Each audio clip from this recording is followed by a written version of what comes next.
வீட்டுக்கு வந்த தமிழ் பயங்கரமாக அழுது புலம்புறாங்க.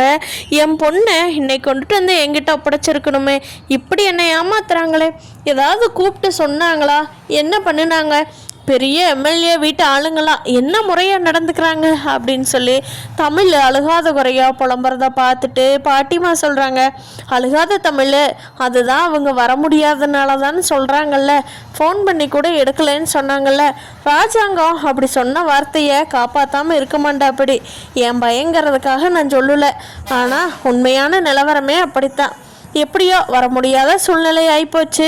சரி, அழகர் நம்மகிட்ட இருக்கான்ல, அதனால் என்ன தமிழ், 2 நாள் பொறுத்துக்கோ, ஹோம் பொண்ணு உங்கள்கிட்டயே வந்துடுவா அப்படின்னு சொல்லவும், என்ன பாட்டி நீங்களும் புரிஞ்சுக்காமையே பேசுகிறீங்க, சொன்னபடி இவங்க தானே நடந்துக்கணும், இப்படி நடந்துக்கிறாங்களே, நம்ம நடந்துக்காம விட்டால் சும்மா விடுவாங்களா, நம்மளையெல்லாம் என்ன ஏதுன்னு லெஃப்ட் அண்ட் ரைட் வாங்குவாங்க, இவங்களுக்கு ஒரு நியாயம் நமக்கு ஒரு நியாயமா அப்படின்னு சொல்லி தமிழ் சத்தம் போட்டுட்ருக்காங்க. இங்கே பார்த்தீங்கன்னா சேதுவுக்கு நல்ல மீட்டிங் பிஸி பயங்கரமாக போயிட்டுருக்கு. அப்போது தமிழும் சமத்தா அமைதியாக இருக்குது. சாப்பாட்டு டைம் தான் தமிழும் கூட அழுகுது. பாத்தியா மாமா, என் பொண்ணு எவ்வளோ விவரமாக இருக்கான்னு, எனக்கு எப்போ சாப்பாடு டைமோ அப்போ தான் அவளும் சாப்பிடணும்னு சொல்லி அது வரைக்கும் தூங்கிக்கிறாமாம்மா, எப்படி சமத்தாக இருக்கிறா பாரு அப்படின்னு சொல்லி சேது தன்னோட பொண்ணை கொஞ்சிக்கிட்டு இருக்கிறாரு. அப்போது கருப்பு சொல்கிறாரு, ஏன்பா உன் புள்ள உயிரையே இத்தனை பேர்த்து உயிரையே காப்பாற்றின பிள்ளைக்கு அது கூட தெரியாதாப்பா அப்படின்னு சொல்லவும், ஆமாம் மாமா கரெக்டாக சொன்ன நீ அப்படிங்கிறாங்க. போய் ராஜாங்கத்துக்கு உடம்பு சரியாயிருச்சா அப்படின்னு சொல்லி தமிழ் எடுத்துகிட்டு போய் பார்க்குறாங்க. அப்போ ராஜாங்க, பரவாயில்ல சேது, இன்றைக்கி தான் கொஞ்சம் பரவாயில்லாமல் இருக்குது, இன்றைக்கி நைட்டு மாத்திரையை போட்டுக்கிட்டு தூங்கணுன்னா நல்லாயிரும் உடம்பு அப்படின்னு சொல்கிறாரு. சரி சரி மாமா, நல்லா ரெஸ்ட் எடுங்க, அதான் எப்படியும் 2 நாள் இங்கே இருக்கோம்ல, நல்லா ரெஸ்ட் எடுங்க, அப்புறமா வீட்டுக்கு போய்க்கலாம், உங்களுக்கும் சரியாயிக்கும், சேதுவுக்கும் வேலை முடிஞ்சிடும் அப்படின்னு சொல்லி கருப்பு சொல்லிகிட்ருக்காங்க. மலர் இருந்துக்கிட்டு சேதுகிட்ட, என்னம்மாம்மா மீனாட்சிக்கு பசிக்குதா, நான் எதுவும் ரெடி பண்ணட்டுமா அப்படிங்க, அதெல்லாம் பால் குடிச்சிட்டு என் தங்க குட்டி பொட்டாட்டு இருக்குது அப்படின்னு சொல்லி சேது குழந்தைய கொஞ்சிகிட்ருக்கான். அப்போ ரூமுக்கு நான் எடுத்துகிட்டு போகிறேன் மலர், ஏதாவது வேணும்னா உன்னை கூப்பிட்றேன் அப்படின்னு சொல்லிட்டு சேது தன்னோட ரூமுக்கு குழந்தைய எடுத்துகிட்டு போகிறாங்க. அங்கே இருக்கிற ஐஸ்வர்யா வந்து, என்னமாமா நீங்கள் மீட்டிங் விட்டால் குழந்தை விட்டால் மீட்டிங், இப்படியே இருக்கீங்களே மாமா, நானும் இங்கே வந்திருக்கேன், என்கிட்ட ஒரு 10 நிமிஷம் கூட நீங்கள் முகம் கொடுத்து பேச மாட்டேங்கிறீங்க அப்படின்னு சொல்லி ஐஸ்வர்யா சொல்கிறாங்க. அதுக்கு சேது இருந்துக்கிட்டு, என்ன ஐஸ்வர்யா பண்ண சொல்கிற, உனக்கு எதாவது வேணுமா, போய் ஏதாவது வாங்கணுமா சொல்லு, கருப்பு அனுப்பிச்சிடுறேன், போய் வாங்கிட்டு வா, காசு உனக்கு எவ்வளோ வேணுமோ வாங்கிக்கோ, என்ன ஐஸ்வர்யா வேணும் அப்படிங்கிறாங்க. என்கிட்ட எதுவும் கேட்குறக்கு சங்கடப்பட்டால் நான் கருப்பு அனுப்பிச்சிடுறேன், நீ என்ன கடைக்கு போகணுமோ போய் வாங்கிக்கோ அப்படிங்கிறாங்க. என்ன மாமா, நான் என்ன கேட்குறேன், நீங்கள் என்ன சொல்லிகிட்ருக்கீங்க, எனக்கு காசு இல்லைன்னா நான் கேட்குறேன், நான் உங்கள் கூட ஒரு 10 நிமிஷம் ஸ்பெண்ட் பண்ணலான்னு கேட்டேன், எனக்கு இப்போ தானே கல்யாணம் ஆகிருக்கும், புருஷன் கூட பேசணும்னு ஆசை இருக்காதா என்ன அப்படின்னு சொல்லி ஐஸ்வர்யா கேட்குறாங்க.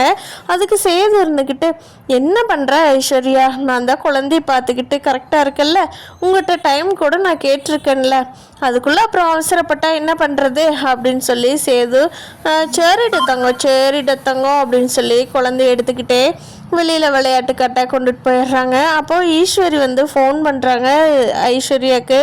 என்ன ஐஸ்வர்யா, என்ன பண்ணிகிட்ருக்க, பிளான் பண்ணின மாதிரியே அங்கே தங்கிட்டே போல் அப்படிங்கிறாங்க.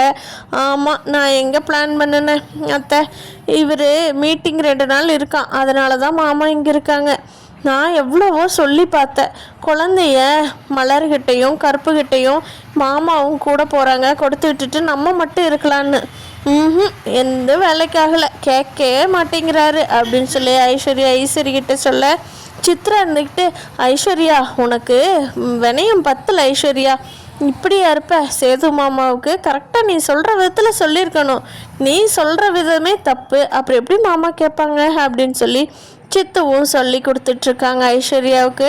இதையெல்லாம் கேட்குற ஐஸ்வர்யாவுக்கு, என்ன பண்ணுறதுனே தெரியல அப்படின்னு சொல்லி புலம்பிட்டு ஃபோனை வச்சிட்றாங்க. இங்கே ஃபோனை வச்ச உடனே இங்கே சித்ராவும் ஈஸ்வரியும் பயங்கரமாக பிளான் பண்ணுறாங்க.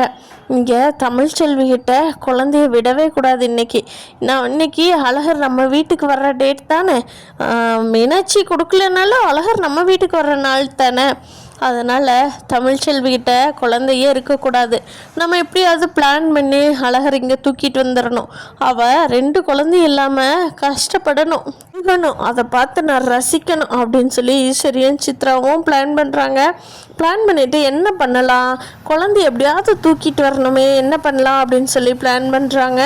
அப்போது அவங்களுக்கு ஒரு ஐடியா கிடச்சிருச்சு. நம்ம தமிழ்ச்செல்வி வீட்டுக்கு போவோம் சித்ரா, அங்கே என்ன சூழ்நிலை என்னங்கிறத பார்த்துட்டு நம்ம குழந்தைய எடுத்துக்கிட்டு வந்துடுவோம் அப்படின்னு சொல்லி பிளான் பண்ணி சித்ராவும் ஈஸ்வரியும் போகிறாங்க. அங்கே வீட்டுக்கு போனப்போ இவங்க கிளம்பி போகிறப்ப தான் கரெக்டாக நம்ம தமிழ் வந்து இன்னைக்கு நமக்கு ஒரு மாதிரி மனசு சங்கட்டமாக இருக்குது பாட்டிமா, நான் கோயிலுக்கு போயிட்டு வந்துடுறேன் அப்படின்னு சொல்லி சொல்கிறாங்க.